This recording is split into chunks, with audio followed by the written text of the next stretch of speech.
Good morning बेटा। बेटा कैसे हो? मैं आशा करता हूँ कि आप अपनी पढ़ाई जो है वो कंटिन्यूसली कर रहे होंगे। तो बेटा बोर्ड आपकी के एग्ज़ाम आपके नज़दीक है, तो अपनी सेल्फ स्टडी भी आपने कंटिन्यूसली रखनी है। तो कल बेटा हम इंटरनेशनल रिलेशन के बारे में कुछ बता रहे थे, कुछ मेन जो क्वेश्चंस थे वो हमने डिस्क्राइब किए थे।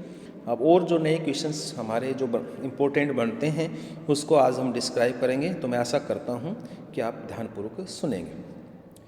देखो बेटा, भारत के सुरक्षा परिषद के स्थायी सदस्य के दावे का मजबूत करने के दो कारण बताइए कि भारत जो है,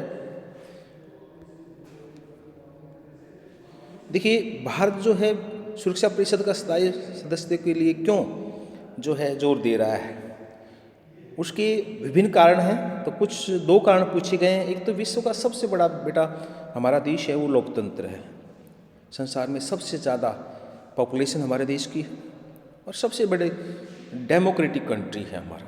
तो भारत के सुरक्षा परिषद के स्थायी सदस्य के दावे का प्रमुख कारण यह है कि भारत विश्व का सबसे लोकतांत्रिक देश है और जिम्मेवार भी है। भारत में नियमित रूप समय पर चुनाव होते रहते हैं तथा सभी लोगों को समान रूप से मताधिकार का प्रयोग करने के लिए जो है दिया जाता है। संयुक्त राष्ट्र संघ में भारत की भूमिका, देखिए हम समय समय पर जितने भी संसार में प्रॉब्लम आई हैं तो भारत संयुक्त राष्ट्र संघ के साथ खड़ा हुआ है। भारत के सुरक्षा परिषद के स्थायी सदस्यों के दावे का एक अन्य प्रमुख कारण है कि भारत ने संयुक्त राष्ट्र संघ में सदैव सकारात्मक भूमिका निभाई है तथा विश्व में शांति एवं व्यवस्था बनाए रखने के संयुक्त राष्ट्र के कार्य में सदैव सहयोग दिया है। नेक्स्ट क्वेश्चन इंपॉर्टेंट बनता है, संयुक्त राष्ट्र संघ एक अनिवार्य संगठन है, क्या आप इससे सहमत हैं?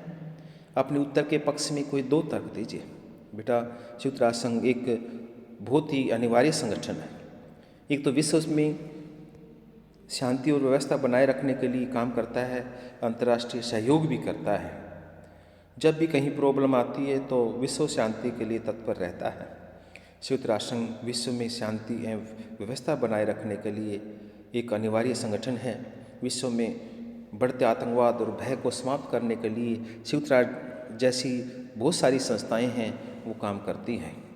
एक है अंतर्राष्ट्रीय सहयोग के लिए, संयुक्त राष्ट्र ने विश्व के देशों को एक ऐसा मंच प्रदान किया है जहां अंतर्राष्ट्रीय समस्याओं पर विचार विमर्श होता है।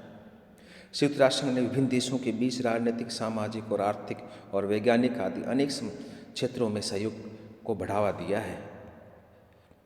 नेक्स्ट टाइम जो क्वेश्चन बनता है, भारत को संयुक्त राष्ट्र संघ की सदस्यता से क्या लाभ प्राप्त हुए? तो भाई भारत के आर्थिक विकास को बढ़ावा देने के लिए संयुक्त राष्ट्र संघ ने महत्वपूर्ण भूमिका निभाई है। विश्व बैंक ने भी पंचवर्षीय योजना 1952 के लिए तकनीकी विशेषज्ञों और ऋण उपलब्ध करवाया था।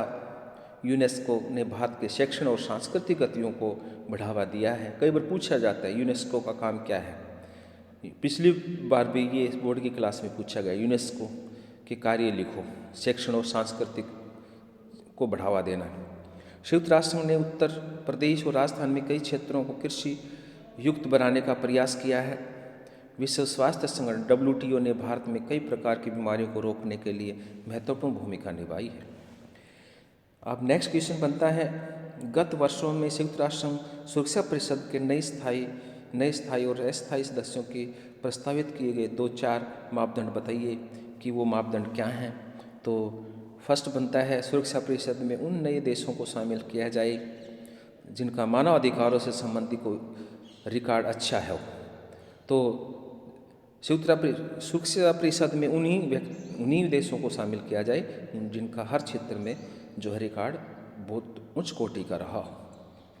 सुरक्षा परिषद में नए सदस्यों को शामिल करने का एक नया मापदंड भौगोलिक आधार भी होना है। आर्थिक आधार पर भी सुरक्षा परिषद की सदस्यता बढ़ाने का सुझाव दिया जा रहा है कि आर्थिक रूप से जो संपन्न देश है उनको ही सुरक्षा परिषद में स्थायी सदस्यता दी जाए। कुछ विद्वानों का विचार है कि उन देशों को सुरक्षा परिषद में शामिल किया जाए जिन्होंने विश्व शांति की स्थापना में महत्वपूर्ण योगदान दिया है। नेक्स्ट है, सितंबर 2005 में संयुक्त राष्ट्र संघ को अधिक प्रभावशाली और प्रासंगिक बनाने के लिए पास की कोई 4 प्रस्ताव जो है उनका उल्लेख किए। 2005 में जो संयुक्त राष्ट्र संघ में जो कार्य प्रणाली अपनाई गई थी उसमें 4 कारण क्या थे। विश्व शांति को बढ़ावा देने के लिए एक शांति संस्थापक आयोग का गठन किया जाएगा। विश्व में व्यापक किसी भी प्रकार के आतंकवाद की हर तरह से निंदा की जाएगी, उसको नियंत्रण करने के लिए कदम उठाए जाएंगे। एक लोकतांत्रिक कोष का गठन करना होगा। यदि कोई देश अपने नागरिक की रक्षा में सक्षम नहीं है तो विश्व समुदाय को उसकी रक्षा करनी चाहिए। यहाँ पे WTO का विस्तृत रूप तो आपको पता है, वर्ल्ड ट्रेड ऑर्गेनाइजेशन। इसकी स्थापना कब हुई, इसका कार्य क्या है, इसको भी कई बार क्वेश्चन में पूछा जाता है। देखिए, WTO विश्व व्यापार संगठन की स्थापना 1955 में हुई।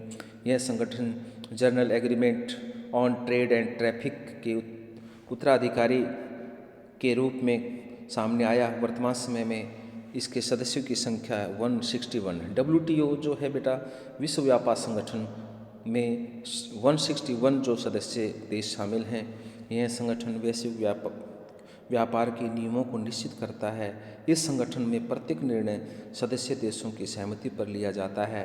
यद्यपि यह संगठन विश्व स्तर पर व्यापारिक नियमों को निश्चित करता है, परंतु फिर भी इस पर अमेरिका, यूरोपीय देश तथा जापान जैसे देशों का प्रभाव अधिक है, क्योंकि वो इसमें ज़्यादा डोनेशन देते हैं और उनकी टेक्नोलॉजी और एक विकसित राष्ट्र हैं और उनकी भूमिका महत्वपूर्ण बन जाती है। तो बेटा आज हम इतना ही करेंगे, कल इससे आगे जो टॉपिक है उसको डिस्क्राइब करेंगे। Thank you.